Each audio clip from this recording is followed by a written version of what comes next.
moment he arrived in New York City from Northern Ireland, solo artist Paul McGilloway has been carving out his own signature style.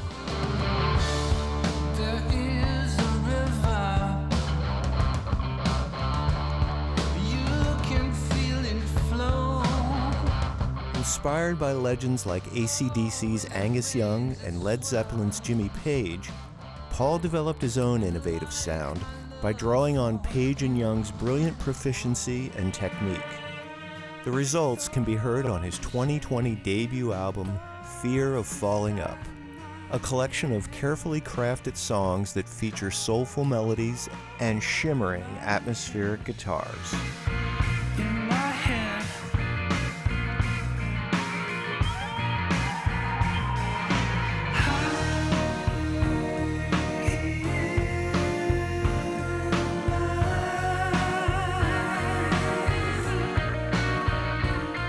In this episode, Paul talks about growing up during the period of conflict in Northern Ireland known as the Troubles, his first band, appropriately named Local Chaos, his journey to New York City, and how answering a classified ad ultimately led to sharing the stage with such greats as ZZ Top's Billy Gibbons, Moby, Glenn Tilbrook of Squeeze, and actor Jim Carrey.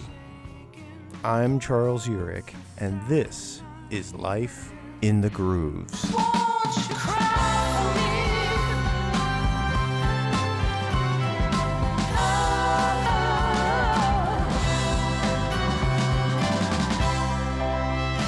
Here is my conversation with Paul McGilloway. So hey Paul, congratulations on the debut album. Thank you. I can only imagine that this has been quite a journey for you. Yeah, it certainly has. Wow, it's a long one. But we're here. We got it done, finally. And people that know you, people that have seen you play live would say, "What is Where this? the hell did that come from?" I don't want to give anybody the right idea, but yeah, people would have seen me playing hard rock, and then they hear something original, and it doesn't add up. But that's the beauty of your story. You've been in the United States now for about 20 years and grew up in the city of Derry in Northern Ireland in the 70s and 80s at a time when there was a lot of political conflict around you. What was your childhood like? My childhood was great. I had a pretty happy enough childhood, probably until I reached school. But I was born in the height of the Troubles. There was that going on in the background. Yeah, for those listeners who may not be familiar with the Troubles, it was a political conflict, although many people thought it was a religious conflict between Protestants and Catholics. The Protestants were the Unionists, and the Catholics were part of the Irish nationalists who wanted Ireland to leave the UK and become a united Ireland. Yeah. But despite all of that underlying tension, did you have music in your household? Then what were your parents listening to? I was totally brought up on my parents' record collections. So there was a lot of Beatles, Stevie Wonder, Simon and Garfunkel. Yep. I'm told before I could walk, I would pull myself up on the chair and dance, wiggle my bum to 10cc records like Rubber Bullets, the Wall Street Shuffle. Some of my favorites. And ELO was another band that was very prominent. Joe Walsh. My father was a huge Joe Walsh fan, so I was listening to all that stuff from an early age. Now, was it mostly records, or did you also listen to the radio? It was all records in the early days for me. I didn't listen to the radio until maybe I was a teenager, and from what I remember of it, the radio stations that we had played the top 40, so it was not music that I wanted to listen to. Most of it was very pop. So I take it that they really didn't have the more progressive, or what we now refer to as the classic rock radio station format. Yeah, that was a big shock to me when I came from the airport, when I landed in JFK. My friend Kieran came to collect me, and we stuck on the radio when we were in the car driving back to Bay Ridge, and AC/DC was on the radio. I couldn't believe it, that, yeah. So no, America's paved with gold in comparison to where I grew up. I want to now turn to how you made the decision to play your chosen instrument, and would like to know, what was the one thing that made you want to pick up the guitar? For some reason, there was a guitar at home. I know my parents purchased it. I remember, in my mind's eye from a child, I can see it with a few strings missing. But for some reason, I always knew that I owned one. Then I remember running and looking for the tennis racket. In my case, it was a squash racket, and looking to play along, pretend I was playing guitar. And that was to Eric Clapton, the Derek and the Dominoes, Layla. And that was when you first remember kind of like, lying on your back, kind of rolling around the floor with a tennis racket type of thing. There was an occasion where I remember watching MTV and seeing Stevie Ray Vaughan, I think it was, play guitar. And I thought, wow.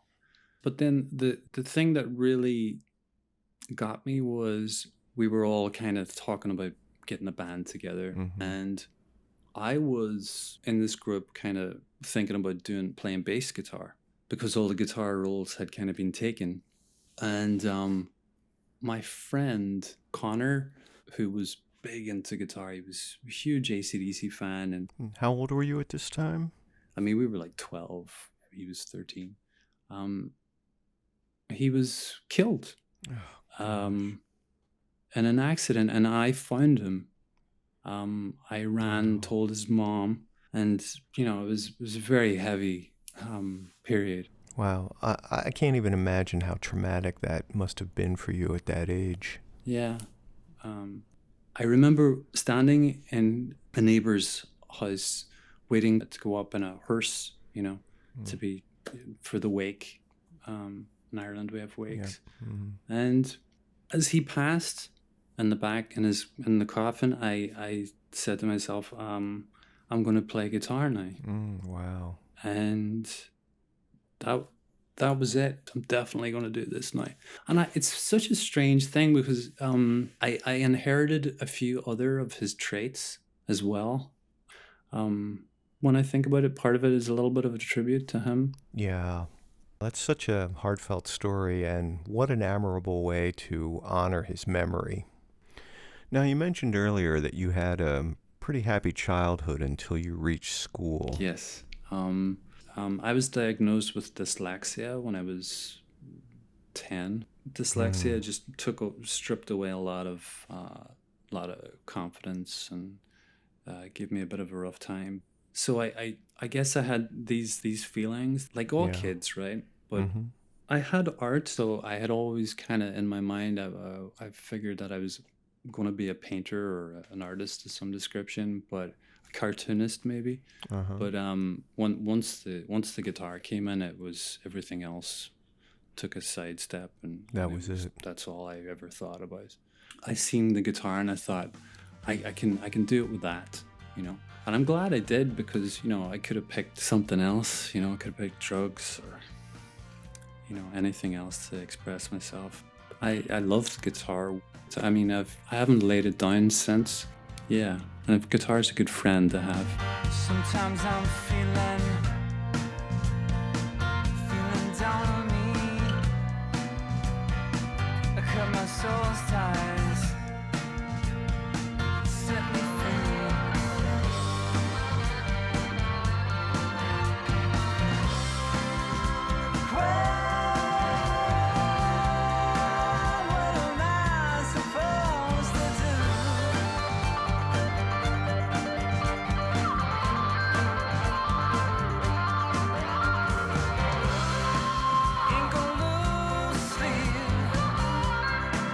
This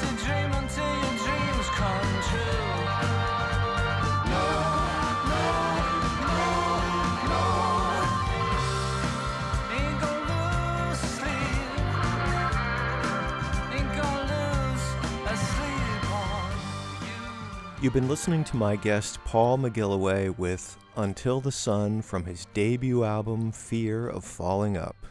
So take us back to the early years, first band, first time you played live in front of a group of people. What was that like? Oh, the first time we had a rock band, and we were called Local Chaos. Oh, what a great name. Yeah.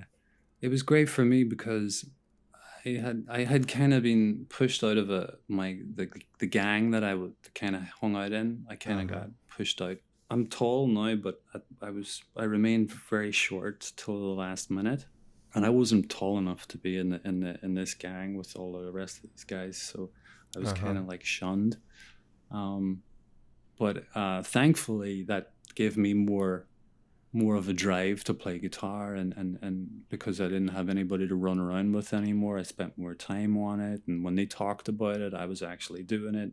I had some school friends, and one guy in particular, Kieran Doherty, we became like brothers, and we got a band together. So I was playing with all these kids that were older than me, and our first gig, we went to, it was in Buncrana, and we drove 45 minutes or whatever it is to get there in the back of a bread van,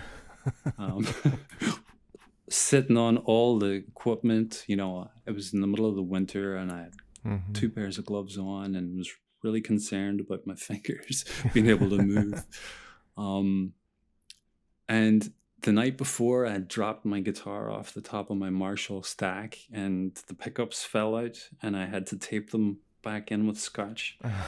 And so we were playing, the place we were playing was the Central Hotel in Buncrana, and and we went on, and I think we played probably for like an hour, and we had like 9 AC/DC songs, 1 Judas Priest, and 1 Black Sabbath, and 1 original. And that was the whole set? That was the whole set. Wow. Yeah. This was the 90s, probably the early 90s, but we had the big amps, the big 100-watt Marshall amps, and so I think that's why we got the gig, was because we had the amps, and the band that booked the gig didn't own anything, so for them to be able to play, they had to invite us to bring our gear. So what came next after that first stint with Local Chaos? I jumped around different bands. At one stage, I was probably, this is early on, I was probably playing in 3 or 4 bands. I'm starting to make money. I'm starting to be kind of, becoming more of a hired guy. So I didn't really, it wasn't my band, but people would hire me as a guitar player to play. And then I had a girlfriend at the time who was French and was missing home. She wanted to go back to France and live, and I knew that this was an opportunity for me to get out. I knew that I had to possibly to do what I really wanted to do. I had to leave home. I couldn't do it where I was. And I could never find a singer. I never found my Robert Plant or, my Bon Scott or somebody who we would have been on the same wavelength. So I decided, well, I'm going to have to try to sing myself, even though I was really quite reluctant about that. And I moved to France, and I became a blues man, and played Robert Johnson songs and Charlie Patton stuff and Lead Belly and all that old Delta stuff, and toured around Ireland and France and doing the solo thing, which led to a few bands in France. So yeah, that was the next level for me, was probably leaving home. Climb to the roof, take close and look. It's all the same. There's no sign of it giving in. Don't you know that no one's left to blame? I'm begging, please, won't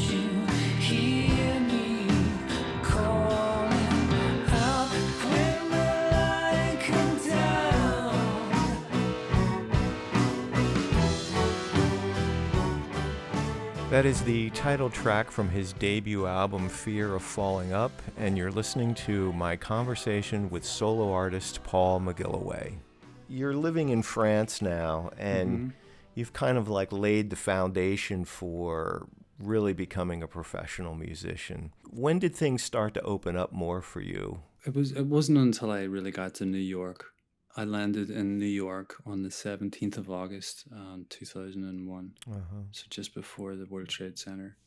Yeah. And I did a bunch of auditions, but I was mainly a painter and decorator. I was a superintendent, and I did, looked after building, and I had a bunch of jobs. So anything you could do to survive. Yeah. But how did you find your way into the music business in New York City?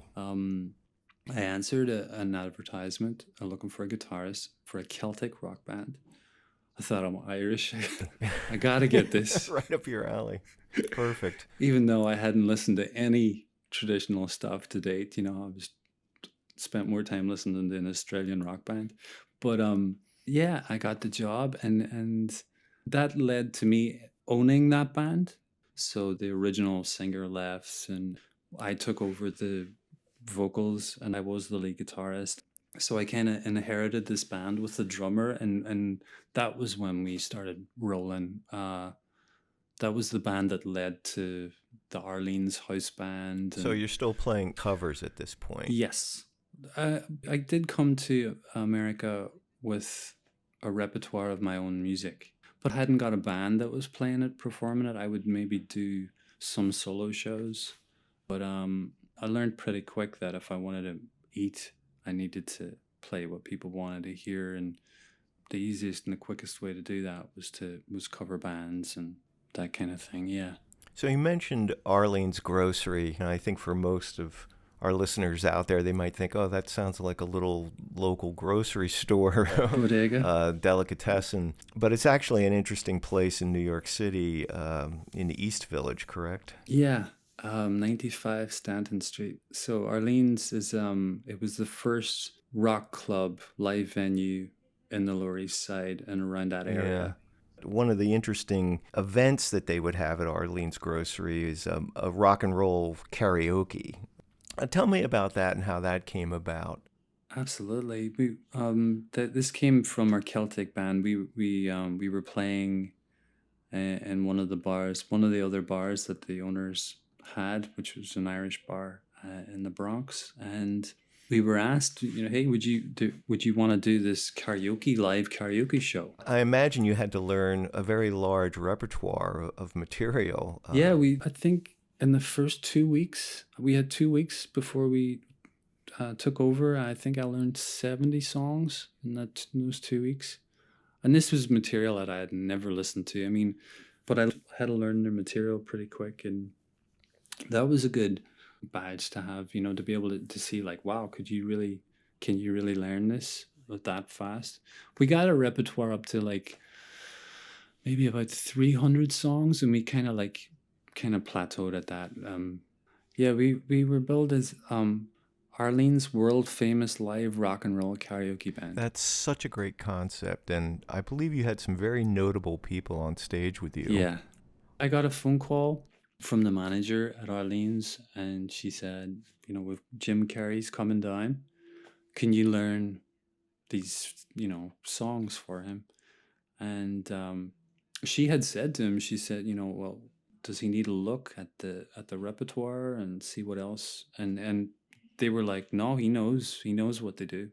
So he somehow was tuned into us. It wasn't uncommon for us to get celebrities in the audience, or Oscar winners sitting at the bar buying drinks, and just it's incredible, the people that will come there. But and Jim came down, and he did 3 songs with us, and it went viral. I think it's millions and millions of hits on YouTube. And what were the songs that he chose? Yeah, he wanted us to learn I Started to Joke by the Bee Gees. And we did that, and then we did Bullet with the Butterfly Wings, and then he did Creep by Radiohead. Yeah. And then I think we were voted like the third or the second best cover of Radiohead's Creep with Jim Carrey. And, you know, Incredible. seeing Jim Carrey up close acting out the way he does was really something. It was one of our favorite nights. Yeah, and this also led to some other guest performances with people like Billy Gibbons, Glenn Tilbrook, and Moby as well. Yeah. The Billy Gibbons thing was it's like a one-off band show in the Natural History Museum, and Billy was there. He got up and played with us. But these are all situations that I wouldn't have dreamed about. No, they don't happen where I come from. But we did have some fun over the years. Glenn Tilbrook was so nice and gracious, and it was embarrassing because he got down in front of me and he was doing this kind of I'm not worthy thing, and then I got lower than him on my belly, and then he jumped off stage and lay on the ground in the pit. You know, it was just funny, goofy stuff. You know, it's Moby once challenged me in front of an audience to a guitar off. Amazing. And, you know, it's just really silly stuff. You can't make this stuff up. You can't write that, right? You can't make it up. It's too unbelievable.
Come up with a hook first, a riff? Is it music first? Is it lyrics first? How do you approach songwriting? It's always music first. Every song has a different story as to how it came about. Really, there's no formula for me.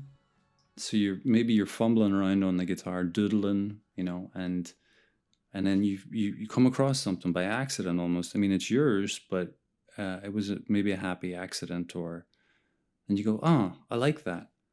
Some of those songs, like Charlie, was about four. It took about 4 different versions of that song for it to come to its finished piece.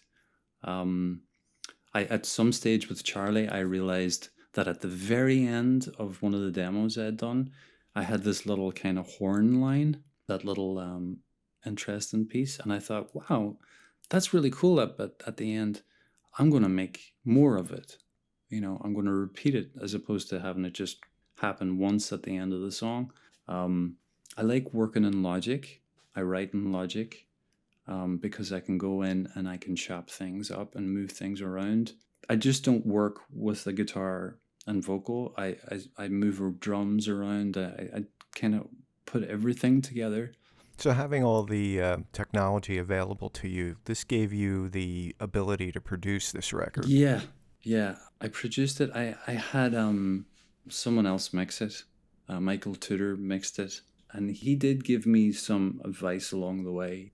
And I learned quite a lot from Michael. He pushed me to do more guitar playing. And by the 3rd or 4th song, I had come on so much on my own that I didn't really need a sounding board as much anymore, somebody to bounce off ideas. It's just circumstance that I have to do everything pretty much on my own. So there you have it. Yeah, I'm sure the pandemic and everything else that was leading up to this moment just kind of forces a lot of us to rethink how we approach a creative work. The album itself takes you on a journey. Thank you. I kind of describe it as kind of a mystical journey. Did you have that in mind when you sort of put the order of the songs together? No, everything kind of came Every song came on its own. Um, like I said, there was a number of songs like Second Class, City Lights, that basically happened in a flash. And the same with the guitar parts. I picked up the guitar and I tuned it and immediately started playing it. So there's those songs, and then there's the ones that you work really hard at. For instance, Hidden Light went through maybe 3 complete changes, where it started out as a very hard rock song, like a Led Zeppelin kind of thing. And knowing full well that you were going to be channeling your inner Robert Plant. if I could sing like Robert Plant, then everybody would be in the Led Zeppelin Mark II. But you have to have one of those voices for that kind of music, and so that does dictate what you kind of write as well. And maybe that's one of the reasons why we haven't got another AC/DC out of me as well. But hopefully you do become yourself, because you don't want to be you don't want to be a second rate Angus Young or a second rate Jimmy Page or anybody, right? So, but all the influences are in there. I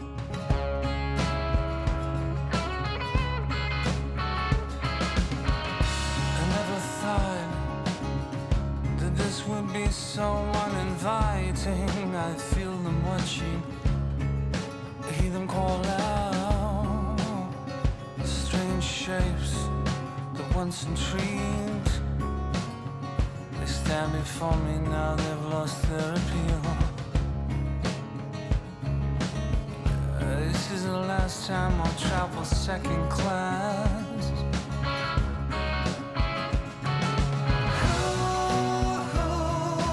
Find me sometime. They won't leave me alone.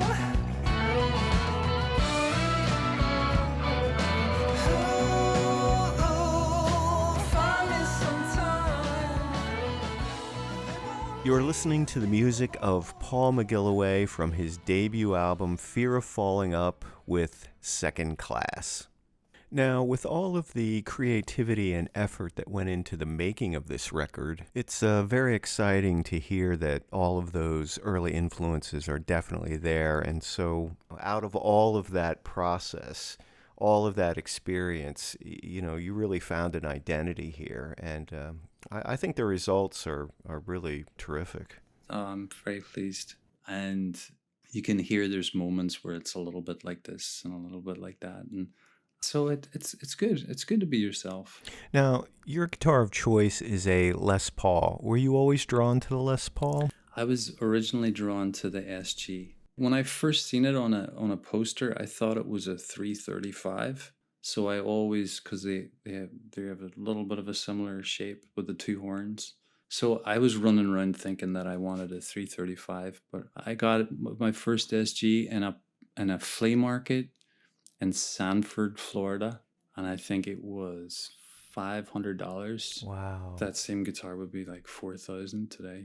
How much attention to detail do you place on creating the type of guitar sound that you're looking for? I don't know how I got this far with guitar tone, because I just tried to get the guitar that I fancied and the amp that I fancied. It wasn't until much later that I started obsessing over dials and controls and really like getting down to the strings, the pick, like every little thing along the chain. Here's what I think. The sound that you're looking for is in your head, and it's in your heart, and you can find it with almost anything that you have, with any guitar in a way. But I've honed it down to a Marshall type head, and a 4x12 cabinet and a Les Paul. I like the notes to sound chalky, fat, with a certain amount of clarity. There's a sweet spot I find on the amp, and that's where I want to live. Speakers are very important, and sometimes all that stuff I think gets in the way of of just coming up with music. So can we expect to hear more new original material from you in the future? I would like to record more. I'd like to do more studio work, and because I actually probably enjoy that the most. I can start early in the morning. As soon as I get jump out of bed and get straight and working, and could work to midnight, 1 o'clock, 2 o'clock in the morning, and realize that I didn't eat that day. I'm so in the moment when I'm working in the studio. It's my happy place, and playing gigs is also great.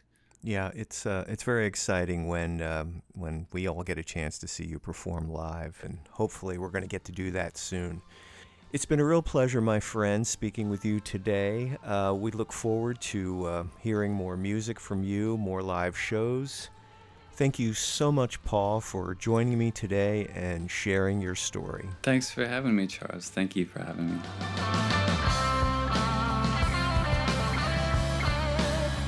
My thanks to Paul McGilloway for sharing his amazing musical journey with us. You can check out all of Paul's music on Spotify, Apple Music, YouTube, and Amazon Music. And be sure to subscribe to our show by visiting our website at lifeinthegrooves.com or lifeinthegroovespodcast.com. Life in the Grooves is produced by Tour de Force Entertainment Group. If you like what you've heard, please take a moment to share, rate, and review us on your favorite podcast app. I'm Charles Urich. Thanks for listening.